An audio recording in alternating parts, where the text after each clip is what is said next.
चोरी नहीं कर सकता। तो जैसे ही बुलाया तो मैया यशोदा बाहर, जैसे बाहर आई उन्होंने कहा अरे गोपी क्या हुआ, क्यों चिल्ला रही हो, क्या बात है। इस गोपी ने कहा देखो तो सही, तुम कहती थी अरे हमारे यहाँ स्वयं वाला गौवा है तो हमारा लाला चोरी क्यों करेगा, देखो आज मैं रंगे हाथ पकड़ करके लाई हूं। जैसे ही कहा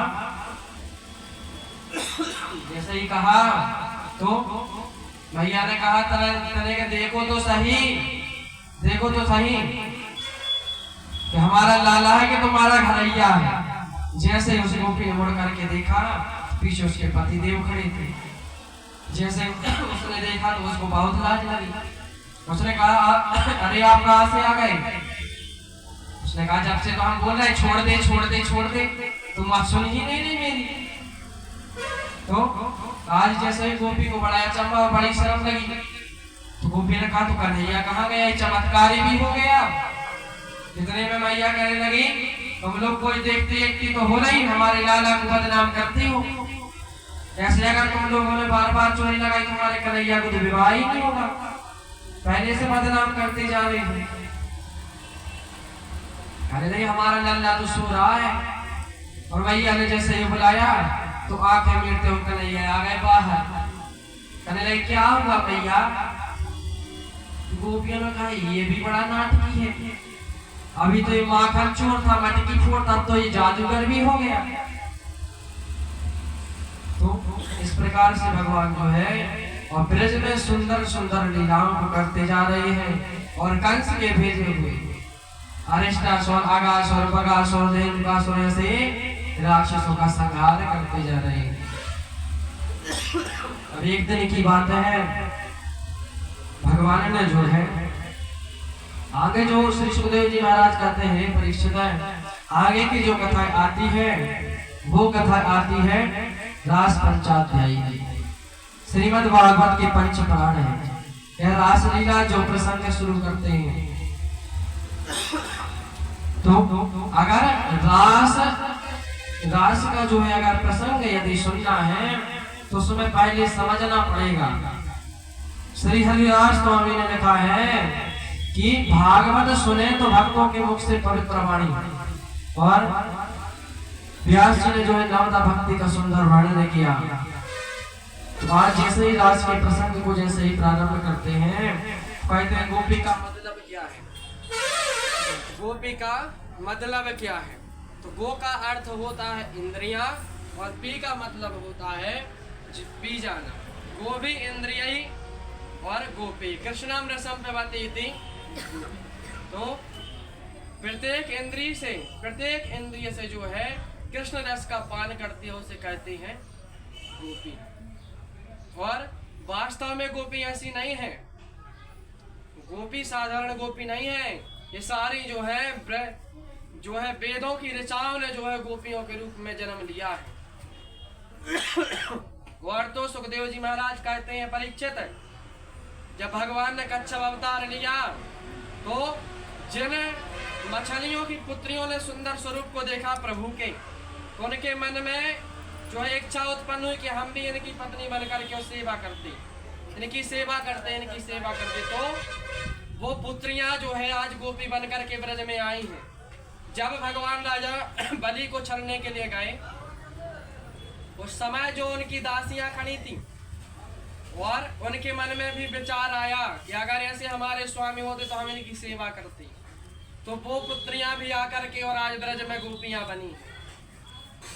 और जब भगवान ने रामावतार लिया है, तो जब भगवान 14 वर्ष के वनवास को काट करके जब आने लगे, ऐसे सुंदर स्वरूप को जब ऋषि मुनियों ने देखा, तो ऋषि मुनियों के मन में भी ऐसे विचार आए हमारे स्वामी की जो है हम भी सेवा करते और हमें सेवा करने का अवसर प्राप्त होता। तो भगवान ने आज जो है उनको वरदान दिया, और वह ऋषि मुनि जितने भी बड़े तपस्वी ऋषि मुनि थे वो भी आज आकर के और ब्रज में जो है गोपी बन करके और रह रहे, निवास कर रहे।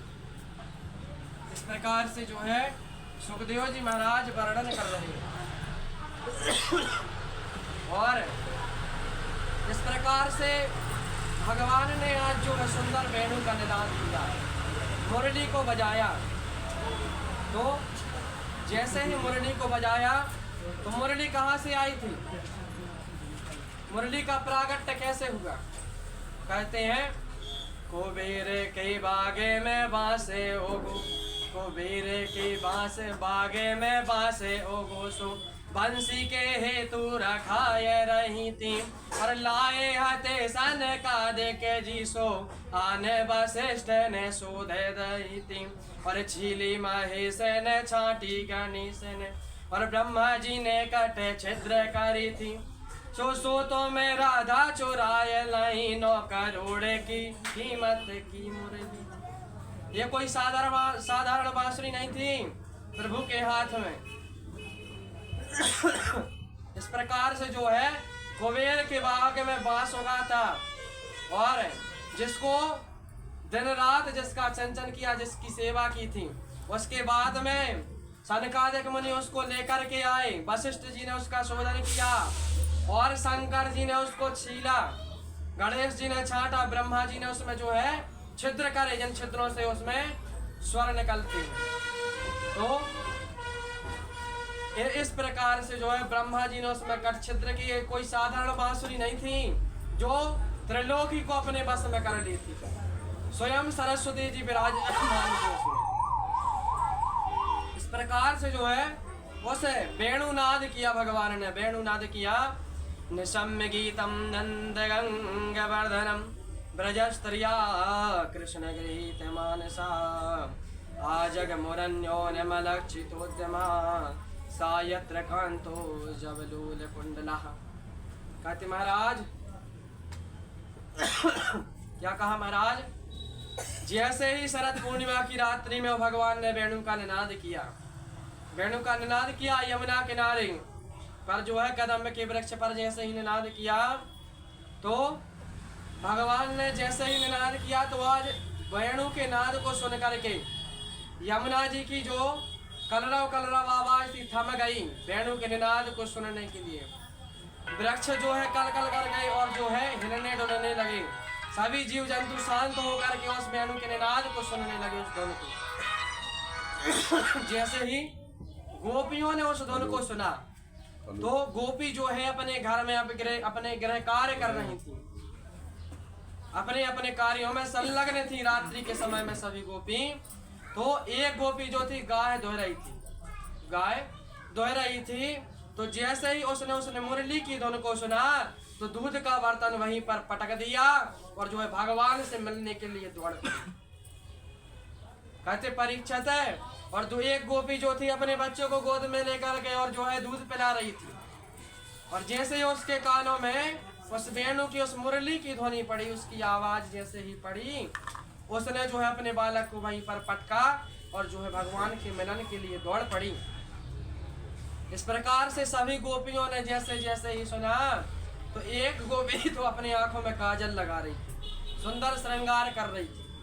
तो जैसे ही मुरली को सुना तो बस एक आंख में काजल लगाया और दूसरी में लगाया ही नहीं और दौड़ पड़ी। अब जैसे ही मुरली की धुन जिनके कानों में पड़ती जा रही, गोपियां तो सुध ही भूल गई, अपनी सुध को भूल गई। हम क्या कर रहे हैं, क्या है और कहाँ जा रहे हैं, सब भूल गए। भगवान की धुन में लीन हो गए, भगवान की भक्ति में। ऐसी अनन्यता का प्रेम है भगवान से। और सुखदेव जी महाराज कहते हैं परीक्षित है, एक गोपी के पति ने और उस पत्नी को जो है, उस गोपी को जो है एक कमरे में बंद कर दिया और बाहर से ताला लगा दिया, साकर लगा करके और ताला लगा दिया जिससे वो बाहर न जा पाए। तो आप जरा सोचिए कि वो गोपी जो है रोती रोती और अपने वहां पर शरीर को वहीं घर में त्याग करके और उसकी आत्मा दौड़ करके जाकर के परमात्मा के पास पहुंच गई। इतना अटूट संबंध है, इतना अगाध प्रेम है। कृष्णम विदो करम कांतम नातु ब्रह्मतया मुने और गुण प्रवाहो परमस्तासाम गुण दियाम कथाम।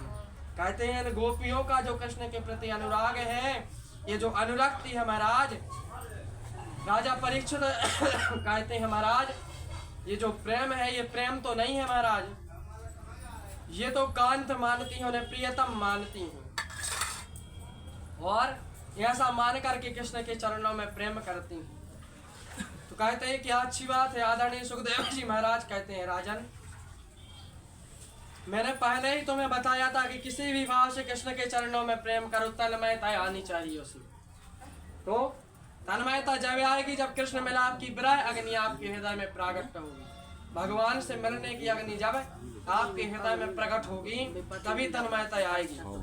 समस्त कर्म में उसमें जल करके और जो है ध्वस्त हो जाएंगे। ऐसा ही गोपियों के साथ में हुआ। तो वो सारी जो है गोपियां दौड़ दौड़ करके वो भगवान के पास पहुंची। जैसे ही पहुंची तो गोपियों को देख करके भगवान मुस्कुराने लगे और सुंदर भगवान ने स्वागत किया है। सुंदर स्वागत किया। स्वागतम वो महाभागा प्रिया किम करवाण वा और ब्रजस्यानामयम कश्चिद ब्रूता गमन कारणम। गोपियों का स्वागत किया, सुंदर सत्कार किया। तो जैसे ही स्वागत किया सभी गोपियां बहुत ही प्रसन्न हो गईं। जब प्रसन्न हो गईं तो भगवान ने एक प्रश्न पूछ लिया गोपियों से। गोपियों, तुम लोग आई तो ठीक है, आपका स्वागत है, लेकिन इस अर्धरात्रि में और पूर्णिमा की रात्रि में आप इतने निर्जल वन में क्यों आई? इस निर्जल वन में क्या कर रही हो? अपने परिवार को छोड़ करके, अपने बालकों को छोड़ करके तुम इस निर्जल वन में क्या कर रही हो? तो जैसे ही पूछा, अब गोपियां ने नीचे सर कर लिया, आप क्या बोले? तो भगवान ने कहा, रजन्ने सा घोर रूपा घोर सत्वा निसेविता प्रतियातो वज्रम नेस्तेयम स्त्रेयम स्त्रेभे सुमध्यमा। कहा महाराज, अरे गोपियों, तुम लोग इस अर्धरात्रि में यहाँ जंगल में वन में क्या कर रही हो? यहाँ पर अनेक पशु पक्षी रहते हैं, वो आप लोगों को हानि भी पहुंचा सकते हैं। तो स्वयं बोल रहे हैं, अरे अच्छा, आप लोग इस वन की सुंदरता को देखने के लिए आई हो कि पूर्णिमा की रात्रि में वृंदावन की जो है यमुना तट की सुंदरता किस प्रकार की है। तो चलो, तुमने सुंदरता को देख लिया, अब आप लोग जो है अपने अपने घर को जाओ, अपने घर को जाओ, नहीं तो तुम्हारे पति हैं जो घर वाले जो है वो तुम्हारी चिंता करेंगे। तो आज भगवान जो है परीक्षा ले रहे हैं गोपियों की, क्योंकि भगवान जब भक्त भगवान की शरण में जाना चाहता है तो भगवान पहले उसे ठोक बजा करके उसका परीक्षण करते हैं कि कितना पक्का है और कितना कच्चा है। तो पहले भगवान ने बहुत परीक्षा ली उनकी, बहुत प्रश्न किए, और जैसे ही परीक्षा ली उसके बाद में भगवान ने जो है रास लीला को जो है प्रारंभ किया। जब रास लीला को प्रारंभ किया तो आज गोपी भगवान का श्रृंगार कर रही हैं और भगवान गोपियों का श्रृंगार कर रहे हैं। सुंदर श्रृंगार कर रहे हैं। श्रृंगार करते करते भगवान ने पूछा, अरे गोपियों, जरा ये तो बताओ हमारा मुख कैसा दिख रहा है? तो उन्होंने क्या कहा, अरे कन्हैया, आपका मुख तो वैसे ही दिख रहा है जैसे अंधियारी रात है, जैसी वैसा ही दिख रहा है। और कहने लगे गोपियों, तुम्हारा चेहरा कैसा दिख रहा है? कहने लगी, हमारा चांद तो बिल्कुल ऐसे लग रहा है जैसे पूर्णिमा का चंद्रमा। तो भगवान ने कहा, ये बताओ, अगर अंधियारी रात नहीं होगी तो वो चंद्रमा दिखेगा कहाँ? इस प्रकार से जो है मजाक मनोरंजन होता जा रहा है और भगवान का जो है श्रृंगार चल रहा है। इस प्रकार से लीला चल रही है। सुखदेव जी महाराज कहते हैं, रास का महत्व क्या है? आखिर है क्या रास? कहते हैं, रास जो है, जब किसी माँ का बालक किसी दूर विदेश में जाकर के और कोई नौकरी करता है या कोई धंधा करता है, और बहुत सालों बहुत समय के पश्चात में जब वह घर लौट करके आता है और जब वह माँ अपने पुत्र को अपने हृदय से लगाती है तो जो भाव उस समय उत्पन्न होता है उसी को रास कहा जाता है। वही रास है, वही भाव जो है रास है। इस प्रकार से जो वर्णन करते हुए आज रास की लीला प्रारंभ होती है। तो आज जितनी गोपियां उतने श्याम बन गए, आज जितनी गोपियां उतने भगवान ने अपने स्वरूप धारण कर लिए और भगवान जो है रास रचाने लगे। रास की लीला जैसे ही प्रारंभ की तो रास करते करते क्या हुआ, गोपियों को अभिमान आ गया। गोपियों को अभिमान आ गया कि हम लोग इतनी सुंदर हैं, भगवान स्वयं हमारे साथ में रास रचा रहे हैं। जैसे ही उनको अभिमान आया तो भगवान ने क्या किया, भगवान राधा रानी को लेकर के और सबके मध्य से अंतर ध्यान हो गए। जैसे ही अंतर ध्यान हो गए, अब राधा जी को लेकर के गए, यहाँ इनके बीच से अंतर ध्यान हो गए तो सभी लोग दुखी हो गए और बहुत ही उनको दुख हुआ कि हमने बड़ी गलती कर दी। तो हमारे मन में विचार आया भी कैसे, हम इतनी सुंदर है इसलिए भगवान हमारे साथ हैं। बहुत दुखी हुई। उधर पर जैसे ही राधा रानी को लेकर के अकेले जा रहे थे तो राधा रानी को भी गुमान हो गया। राधा रानी को गुमान हुआ तो कहने लगी, कन्हैया जब से हम चलते जा रहे हैं हमारे पैरों में दर्द होने लगा। दर्द जो है हमारे पैरों में कष्ट होने लगा है चलते चलते। आप हमें जो है कंधे पर बैठा लीजिए। कंधे पर भगवान ने सोचा अब राधा रानी को भी गुमान हो गया। तो जैसे ही उन्होंने कहा ठीक है, जैसे ही राधा रानी ने अपने पग को उठाया, पैरों को उठाया, इतने में भगवान वहां से भी अंतर ध्यान हो गया। अब क्या होता है, अब जब भगवान नहीं मिले तो गोपियां जो है जाकर के वृक्षों से पूछती हैं, पेड़ों से पूछती हैं, पीपल से जाकर के कहती हैं, अरे पीपल तुम में तो स्वयं नारायण का वास होता है, तुम्हारी तो पूजा होती है, तुम्हें तो पता ही होगा कि हमारे कन्हैया कहाँ हैं। और रोती हुई बार बार रुदन करती हैं और पूछती हैं। आगे जाकर के तुलसी का बिरवा मिलता है तो कहती हैं, अरे तुलसी तुम्हारे तो स्वयं पतिदेव है नारायण और तुम तो सर्व जगह पूजनीय हो, तुम जब तक ग्रहण ना हो तब तक तो भगवान भोजन ही नहीं पाते, भोग ही नहीं लगाते, तुम्हें तो पता ही होगा, तुम तो प्राण प्रिया हो उनकी। कि कन्हैया आखिर गए कहाँ हैं, कहाँ गए हैं हमारे कन्हैया, किस रास्ते से गए। जैसे ही बार बार रुदन करती हैं, पूछती हैं वृक्षों से।